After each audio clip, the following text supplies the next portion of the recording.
Instagram पर boys locker room और girls locker room जैसे शब्द इन दिनों आप लोग सुन रहे हैं।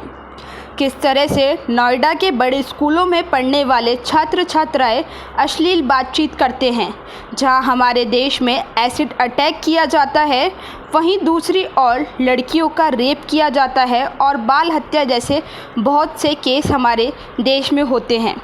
वहीं आजकल लड़कियां भी कुछ इस प्रकार के अश्लील कामों के साथ जुड़ रही हैं, जहां एक तरफ देश के युवा देश के नाम शहीद हो रहे हैं, वहीं देश में आने वाली युवा पीढ़ी कुछ इस प्रकार के काम कर रही है। एक समय पर 12वीं में पढ़ रहे छात्र की शादी कर उस पर परिवार का बोझ डाल दिया जाता था।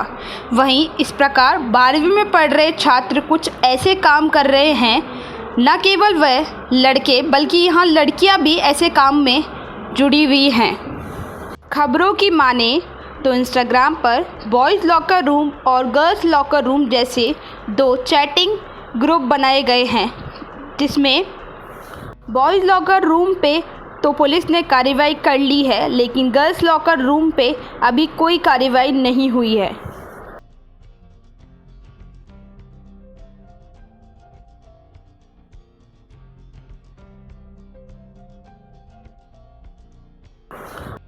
जो बॉयज़ लॉकर रूम वाली घटना हुई है हमारे देश में भी, उसे देखकर ऐसा लगता है कि हम लोगों को अभी तक फ्रीडम ऑफ एक्सप्रेशन और फ्रीडम ऑफ स्पीच का मतलब समझ नहीं आया है। और ये जेंडर के ऊपर बिलोंग नहीं करता है कि मतलब आप लड़के हो तो ऐसा करोगे, लड़के हो तो ऐसा करोगे। मेरे अकॉर्डिंग ये दोनों साइड ही है। और कभी हम किसी को ना चाहते हो हरेस कर देते हैं, और जो सेक्सुअल चीज़ें हैं उनको लेकर हम लोग बहुत ज़्यादा ऐसे ऑकवर्ड हो जाते हैं, और मतलब अपने दोस्त में कुछ भी बोल सकते हैं, ऐसा लगता है हमारे को। पर ये सब चीज़ गलत है और ये रेप कल्चर को बढ़ावा दे रहा है। तो मुझे लगता है कि पहली बात तो इसमें सबसे बड़ी दिक्कत ये है कि हमारे कंट्री में सेक्स एजुकेशन है नहीं, तो वो देनी चाहिए कुछ सेक्स एजुकेशन, ताकि लोगों को ये पता लगे कि क्या चीज़ होती है, क्या चीज़ नहीं होती, और कहाँ पे आपके राइट्स वायलेट हो रहे हैं, कहाँ पे आपकी ड्यूटीज़ आप निभा नहीं रहे। तो ये सबको पता होना चाहिए मेरे अकॉर्डिंग। और इन चीज़ों Hi everyone, this side Stuti Bhavna, and first of all thank you Himanshi for taking my opinion on this girls and boys locker room. I would say this is very wrong first of all, कि ये गलत है. If boys are talking shit about girls private part and they are talking how they can rape her, like how easy it is to rape a girl. So I think this is very wrong, because this is the first step towards the big offense I consider. And if even girls are doing this, मुझे लगता है ये बहुत गलत है, because you don't have any right to talk about any one personal life. And it's like जब हम लड़के को देखते हैं and they talk about their private parts, they do eve teasing, लड़कियों को छेड़ना, this is very very common. And when they do this, so this is the first step. लड़की मना करेगी, देन उनको गुस्सा आ जाएगा, देन वो या तो एसिड फेंक देंगे या फिर वो रेप कर देंगे अगर लड़की ने मना कर दिया. तो this is very normal in India. So these are the first steps. अगर पुलिस ने उन लड़कों को अरेस्ट किया है तो I think this is a very good step. And if even girls are doing this, they should also be stopped, and police should have take any action against them also. And apart from that I feel कि this is the I don't know, this is happening from a long time in India.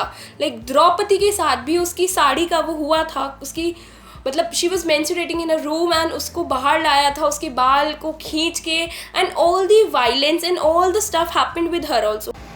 अभी तक मुझे लग रहा था कि हम सिर्फ घर के बाहर ही सेफ़ नहीं हैं, पर अब तो मुझे ये भी फॉर श्योर हो गया है कि मैं घर के अंदर भी सेफ़ नहीं हूँ. बिकॉज़ सोशल मीडिया जो कि आज हम सब के लिए एक बहुत बड़ी रिक्वायरमेंट है, क्योंकि हम अपनी डेली लाइफ का पार्ट उस पर अपडेट करते रहते हैं, हम उस पर भी सेफ़ नहीं हैं. इट्स ऑल बिकॉज़ कि हमारे अराउंड ऐसे गंदी सोच वाले लड़के और लड़कियां हैं. आई डोंट अंडरस्टैंड कि इतने वेल एजुकेटेड होने के बाद भी हमारे दिमाग में ऐसी बातें कहाँ से आती हैं. इतने बेस्ट स्कूल्स और कॉलेजेस में पढ़ने के बाद भी हमारे दिमाग में इतना कचरा कहाँ से भरता है. एंड वहाँ हमारी कंट्री के डॉक्टर्स और आर्मी मैन हमारी सेफ्टी के लिए लड़ रहे हैं, और यहाँ हम लोग ये सब कचरा फैला रहे हैं. Hello everyone, I hope you all are safe. Gratitude towards those who are fighting against Corona and showing their duties 24/7.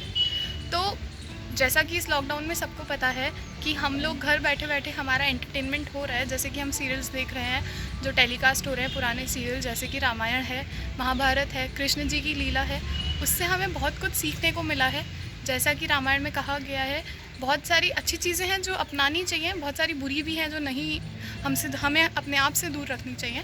जैसे कि हमें अहंकार नहीं करना है, बिल्कुल भी नहीं, और जो है बड़ों का आदर करना है, नारी का सम्मान करना है।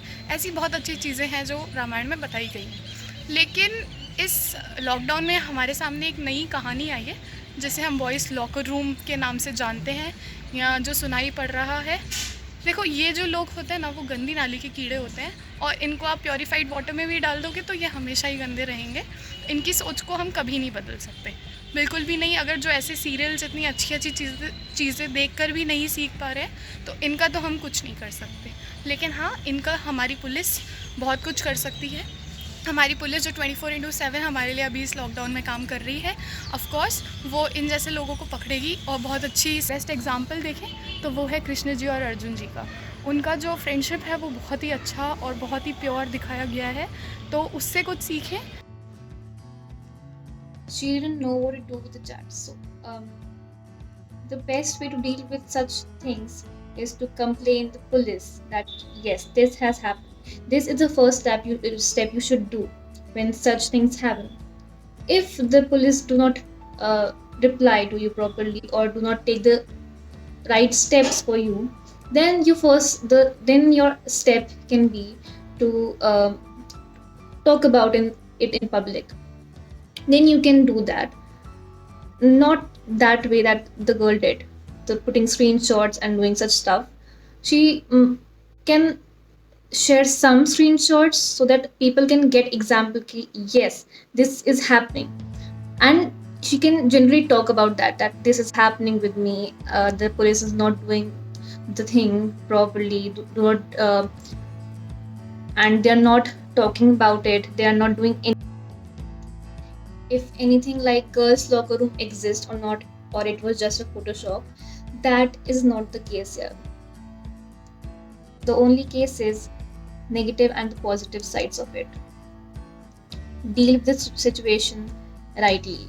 Don't do any mistake that can cause you only problem instead of the right steps that should have been taken with this thing.